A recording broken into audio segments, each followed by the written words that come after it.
Уважаемые коллеги, дорогие друзья, вряд ли мне стоит говорить о том, насколько я испытываю огромную честь и большую радость приветствовать в нашем агентстве «Тартас» сегодня человека, для которого не нужно, представляя его, называть какие бы то ни было титулы, прошлые или нынешние.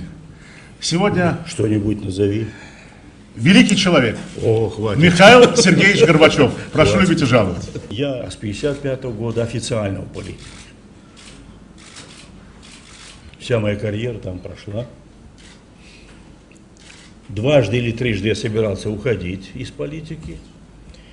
Сдал кандидатский минимум по экономии и писал диссертацию. Но вот этот момент, пока все происходили, эти процессы, я оказался на посту первого секретаря крайкома партии, а потом на следующий год членом ЦК, депутат Верховного Совета СССР. Все, после этого я сказал, я остаюсь в политике. Я не жалею, что я остался в политике, хотя и многое пережил. Я думаю, это счастливая судьба, но и много потерь. Я думаю, среди них и самое главное, это Раиса Максимовна не выдержала испытания всего того, что нахлынуло на нас в соответствующее время. Не выдержала просто. Ну а теперь уже 20 лет я тоже не бездельничаю. Я создал за эти годы Международный Зеленый Крест. Там более 30 государств входят в него. Очень важная организация, очень важные проблемы, очень важные проекты. Я создал лет 7-8 назад форум мировой политики. Ну не я, а в сотрудничестве с политиками и учеными учредили этот форум. И сейчас я его возглавляю. Есть еще форум лауреатов Нобелевской премии. Ну, другие я не буду уже называть, потому что главное из них фонд Горбачева все-таки остается. Вот так. Жизнью я доволен. Без натяги, говорю. Хотя когда-то, когда я переживал, когда все это случилось со мной, я тяжело переживал. И написал статью тогда «Счастливых реформаторов не бывает». На меня всполошились и пресса, прежде, но все остальные. Ничего, что еще нужно ненасытному Горбачеву. Я решил, что я действительно ошибся. Счастье это же не то, что кашу манную из неба, или сметану чашками, или мед кружками. Нет, это же совсем другое, ясно, состояние. И я думаю, у меня счастливая судьба. Счастливая. И я счастлив. Волнение и революции в Северной Африке и на Ближнем Востоке, насколько это похоже на то, что происходило в Восточной Европе в конце 80-х и, главное, в Советском Союзе? Это меняется мир. Совсем другие отношения. И между Советским Союзом, и Соединенными Штатами, и между Европой и Россией. Поэтому на это надо так смотреть, широко. То, что сюда всегда в такие процессы влезают, влетают, включаются люди, которые по той или иной причине не состоялись когда-то что-то, они пользуются этим. И у них будут свои, так сказать, и лозунги и так далее. Но в основном все-таки, если говорить о людях, то народ хочет улучшения социальной жизни, лозунги вот идут такие. И еще в Ливии не трогали Каддафи, но сейчас уже его трогают и прямо. Но Каддафи действует так жестоко, что у него может кончиться, что его выдворят или что. Я не хочу предсказывать, но он же стреляет, двинул технику, оружие по людям, а те все безоружные.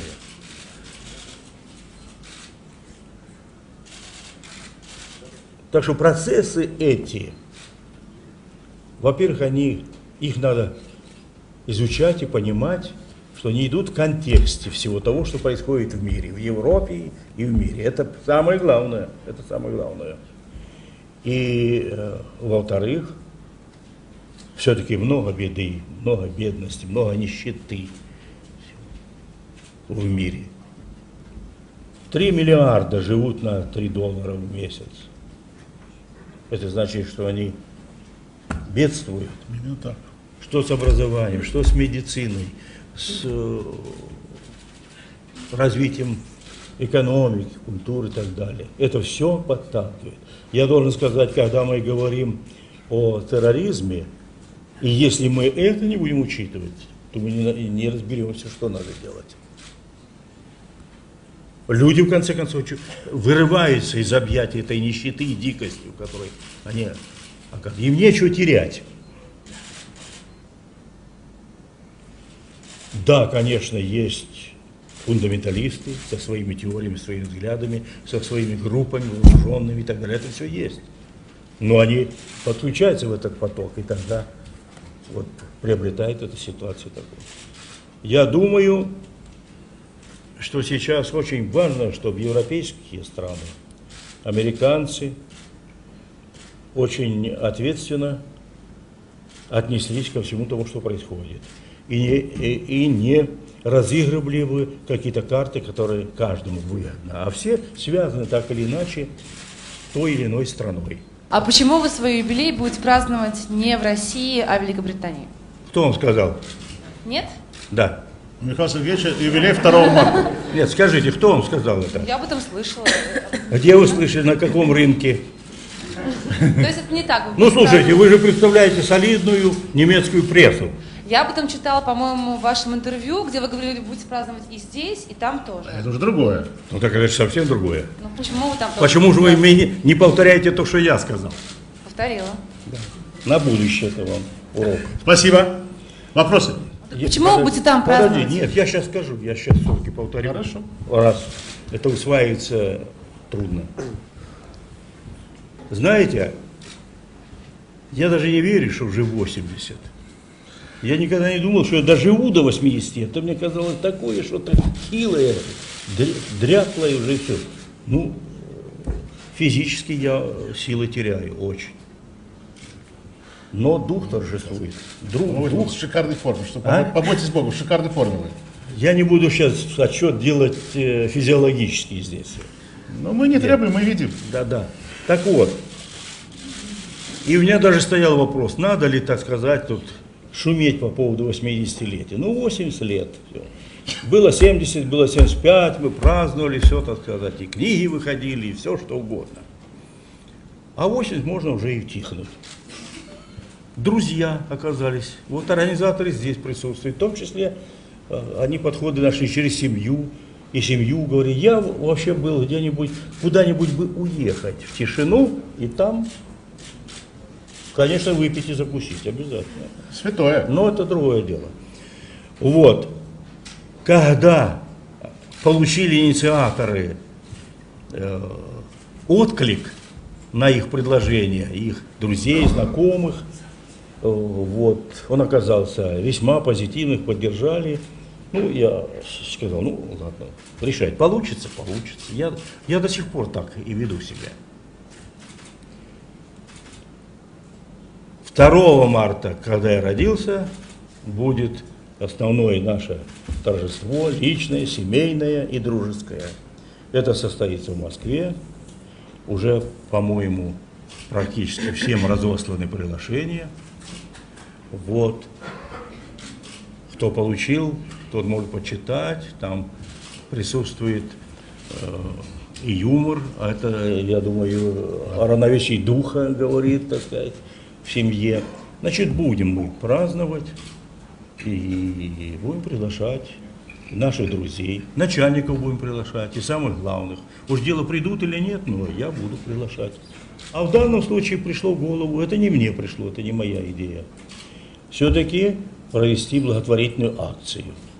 И на той площадке, на которой у нас уже, так сказать, отработаны связи, возможности, и как-то механизм весь этот. А это значит Лондон. Мы провели там уже 6 таких акций. вы знаете, об этом писалось сначала с недоумением писалось, теперь с поддержкой, это хорошо. В 1991 году, посещая Японию, вы признали наличие территориальной проблемы. Сейчас российские власти демонстрируют позицию, что такой проблемы нет. Что вы думаете по этому поводу? Спасибо. Надо быть точнее, конечно, при цитировании. Там напомнили японцы, что,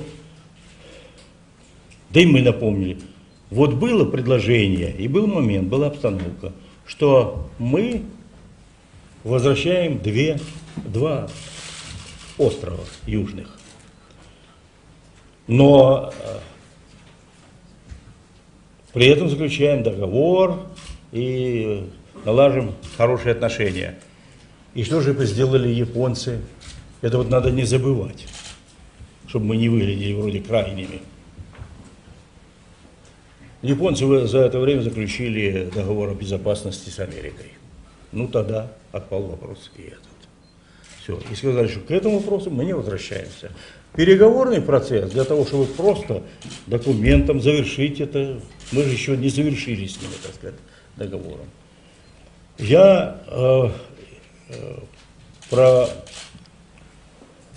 выработал такую точку зрения, позицию. 7 раундов мы беседовали тогда. И я сказал, знаете, вот давайте мы думать о том, что вот сейчас никто вам не вернет. Вот у вас хотят вернуть, а у нас решительно никто не хочет возвращать вам. Вот что мы будем, воевать? Ну, мы вас победим, ну и что из этого? Тогда еще и остальные забрать. Да, всяких разговоров со мной были. Они видели, что я понимаю проблему, расположен как-то ее решать, но не так, как они. Говорят, давайте будем думать. Вам нужно поехать туда, вам нужно захоронение пройти, давайте. Нам нужно рыбные вопросы решить, вот эти, давайте. И, кстати, многое решено. Угу. Это делается, это делается. Короче говоря, как-то утихомирилось и отошло. Потом опять меняются начальники, ковыряется в бумагах, какую-то фразу одну там нашел или абзац, зачитал его. И Борис Николаевич, по-моему, где-то оговорился, пообещал. Да, мы говорим, что мирный договор надо отложить, надо. Но давайте мы все-таки пройдем вот этот путь, о котором я говорю. Там видно будет, что с нами будет и с Японией, и с Россией. Может быть, создадим федерацию?